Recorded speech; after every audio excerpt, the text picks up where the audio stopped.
ভাইয়া মাথাটা একটু হয়ে গেছে আপনার আমার হ্যাঁ মাথা কেটে দিল একজন ভাই। আপু শুরু রাস্তা অন্তর্জাল কেমন ওকে, আজকে খুবই ভালো লাগছে, পুরো ঈদ ঈদ একটা ফিল মনে হচ্ছে, কারণ আসলে এই ছবি নিয়ে আমাদের সবার অনেক কি বলে আশা ছিল সেই সেই ঈদের সময় থেকে যে ছবি আসছে। তো আজকে এতদিনের একটা মানে আমরা যে এতদিন সবাই ওয়েট করেছি সেটা অবশ্যই শেষ হলো, এবং সকাল থেকে রেসপন্স এত ভালো পাচ্ছি, যারা যারা এই ছবিটা দেখছে এবং বের হয়ে আমাকে সবাই টেক্সট পাঠাচ্ছে অথবা অনেকে ফোন দিচ্ছে যে খুব ভালো ছবি, মানে এই সময় এই ধরনের একটা ছবি হতে পারে, তো এটা নিয়ে সবাই খুব অ্যাপ্রিসিয়েট করেছে। সংটা নিয়ে কি বলবেন আপনি?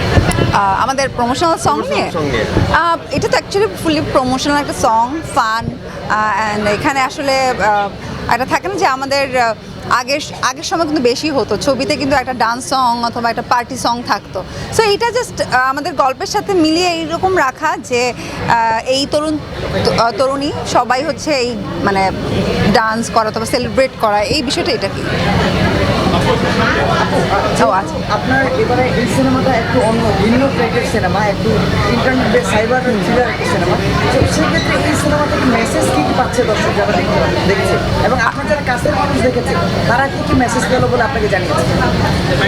যারা এখন পর্যন্ত দেখেছে তারা তো বললো যে অনেক সুন্দর মেকিং, ডিরেকশন খুব ভালো হয়েছে, তারপর সবাই যারা যারা এখানে অ্যাক্টিং করেছে সবার অ্যাক্টিং খুব ভালো হয়েছে, এবং কনসেপ্টটাও নতুন, এই ধরনের কনসেপ্টে এর আগে বাংলাদেশে কখনো ছবি হয়নি, এটাই ফার্স্ট টাইম। তো সবাই অনেক অ্যাপ্রিসিয়েট করছে, আর এটা নিয়ে টেনশনে ছিলাম যে যেহেতু আমাদের সবসময় যে ধরনের গল্প হয় তার থেকে একদম আলাদা, সো দর্শক কীভাবে নেবে, বাট ডেফিনেটলি দর্শক খুব ভালো মতো নিয়েছে। মিম এই সিনেমাতে কতটুকু দিতে পারছে? আপনি একজন অভিনেত্রী কাতার থেকে বেরিয়ে এসে দর্শকের কাতারে বলুন। এই ছবিতে ডেফিনেটলি অনেক ভালো, মানে আমি এর আগে যেগুলো ক্যারেক্টার প্লে করেছি ওইটার থেকে আমার নিশাত ক্যারেক্টার একদমই আলাদা, যেখানে সাইবার সিকিউরিটি স্পেশালিস্ট হিসেবে কাজ করেছি। সো আমি রিয়েল লাইফে যেরকম, নিশাত একদমই অন্য রকম একটা ক্যারেক্টার। তো আমি জানি না আমি কতটুকু করতে পেরেছি, এটা তো আসলে আপনারা দেখবেন, দেখে জানাবেন। সো এখন পর্যন্ত যারা দেখেছে সবাই ভালোই বলেছে। আচ্ছা, এই জায়গায় এই অন্তর্জালে আমাদের বাংলাদেশকে তো অনেক কাজ করে দেওয়া হয়েছে, এখানে আমাদেরকে কি বোঝানো যাবে যে আমরা মেসেজটা কি থাকে? প্রথমত এটা একটা খুব সুন্দর একটা ছবি, যেখানে আসলে দেশের ব্যাংক হ্যাকিংয়ের পর আসলে কি কি প্রবলেম হতে পারে এই জিনিসগুলো এখানে তুলে আসছে, সবাই সবার জায়গা থেকে কি কি কাজ করে তরুণীরা, তো প্রত্যেকটা জিনিস এই ছবিতে আছে। আর এইটাতে সুন্দর গান আছে, এইটাতে ইমোশন আছে, রোমান্টিক বিষয় আছে, এবং সব কিছু মিলিয়ে এটা অনেক এন্টারটেইনমেন্ট। ব্যক্তি জীবনে এমন কোনো ঘটনা ঘটেছে যেটা এই সিনেমায় আপনার ব্যক্তি জীবনে ঘটেছে একটা ঘটনা যেটা আপনি এই সিনেমায় এসে সেটা এক্সিকিউট করা হয়েছে? না, ব্যক্তি জীবনের সাথে এটার কোনো মিল নেই। এখন পর্যন্ত কোনো ফেসবুক বা কোনো হোয়াটসঅ্যাপ বা ইমো কি হ্যাক হয়েছে নাকি? হ্যাক হওয়ার চেষ্টা হয়েছে, বাট করতে পারেনি, হয়নি, মানে এখনো পর্যন্ত হয়নি। অন্তর্জালের যদি একটু শুটিংয়ের দিকে চলে যাই, কোনো অভিজ্ঞতা আছে যেটা খুব মজার বা কষ্টের? আমার আসলে ক্যারেক্টারটা এরকম ছিল, আমি সেটা খুব একটা মজা করতে পারি নাই, কারণ আমি সারাক্ষণ ডায়লগ নিয়ে টেনশনে থাকতাম। আমার ডায়লগগুলো অনেক বড় বড় এবং অনেক কঠিন ডায়লগ ছিল। অনেকেই এখানে ইম্প্রোভাইজ করার সুযোগ পেয়েছে, কিন্তু আমারটা একদমই সম্ভব ছিল না, কারণ আমার ডায়লগের উপর অনেক কিছু ডিপেন্ড করছিল গল্পের, সো অনেক ইনফরমেশন ছিল। তো এই কারণে দেখা গেছে আমি লাইক বইয়ের মতো সারাক্ষণ মুখস্থ করতে থাকতাম ডায়লগ, যেন ভুল না হয়, প্রত্যেকটা ওয়ার্ড যেন ঠিকঠাক হয়। এই এমন কোনো ডায়লগ আছে যেটা বলা যায় মানে মজার বা না, মজার এরকম তো নেই, কিন্তু অনেক কঠিন ডায়লগ আছে। আচ্ছা আপু, আপনি বলছিলেন এর আগে যে আপনার এটা শুটিং করতে গিয়ে বেশ একটু এক্সপিরিয়েন্স অন্যরকম, যেটা আপনি অন্য সিনেমা থেকে সিনেমাটা ভিন্ন।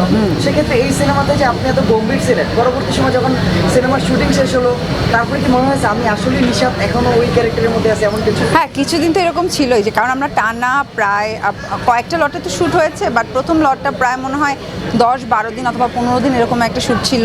সো ওই সময় লাইক ফুল সকাল থেকে রাত পর্যন্ত আমি যেভাবে ডায়লগ দিতাম, বাসায় যাওয়ার পরেও হয়তো মার সাথে ওইভাবে কথা বলতাম। একদিন মা আমাকে বলে যে এইভাবে কথা বলতেছে কেন? সো আচ্ছা, লাইক বস ভাব নিয়ে থাকে না যে অর্ডার করা, এরকমভাবে কথা হচ্ছিল। দর্শকদের জন্য কি বলা যাবে? দর্শকদের জন্য বলবো যে অন্তর্জাল ছবি রিলিজ হয়ে গেছে, যারা এতদিন ধরে আপনারা অপেক্ষা করছিলেন, সো তারা আপনারা প্লিজ হলে এসে সবাই ফ্যামিলি সহ অন্তর্জাল ছবিটা দেখবেন। আশা করি আপনাদের সবার খুব ভালো লাগবে। এবং কিছুক্ষণ আগে একজন দর্শক ছবি দেখেছে এবং এই যে এই গোল্ডের এই ব্রেসলেটটা আমাকে গিফট করছে একটু আগেই। সো আমি লাইক আমি নিজেই সারপ্রাইজ হয়ে গেছি যেটা কি করে। তো এইরকম আসলে ভক্তদের কাছ থেকে ভালোবাসা পাই, তারা সবসময় আমার ভালো কাজ দেখতে চায়। তো সবাইকে বলবো যে অন্তর্জাল খুব ভালো একটা ছবি, তো আপনারা হলে এসে ছবিটা দেখেন। আপু সর্বশেষ একটা প্রশ্ন করবো, সেটা হচ্ছে এই সিনেমাটা কিন্তু বেশ কয়েকবার পিছিয়ে গিয়েছিল, মুক্তিটা পিছিয়ে গিয়েছিল। এক্ষেত্রে একজন অভিনেত্রীর জীবনে কোনো এটা ইফেক্ট পড়ে কিনা, কেরিয়ারে কোনো ইফেক্ট পড়ে কিনা এই পিছিয়ে যাওয়া সিনেমাগুলোর কারণে? এইটা তো এখন আজকে তো আসলে বোঝা যাচ্ছে না, কারণ আজকে তো বের হওয়ার পর সেই ঈদের মতোই একটা ফিলিংস, অলমোস্ট আমাদের সব টিকিট সোল্ড আউট। তো যদি ওরকম কিছু না হতো তাহলে হয়তো চিন্তা করতাম, বাট মানুষজন তো ভালো মতোই নিচ্ছে। Thank you. আপা এদিক দিয়ে যাও। আচ্ছা কার কোনটা নিয়ে যান?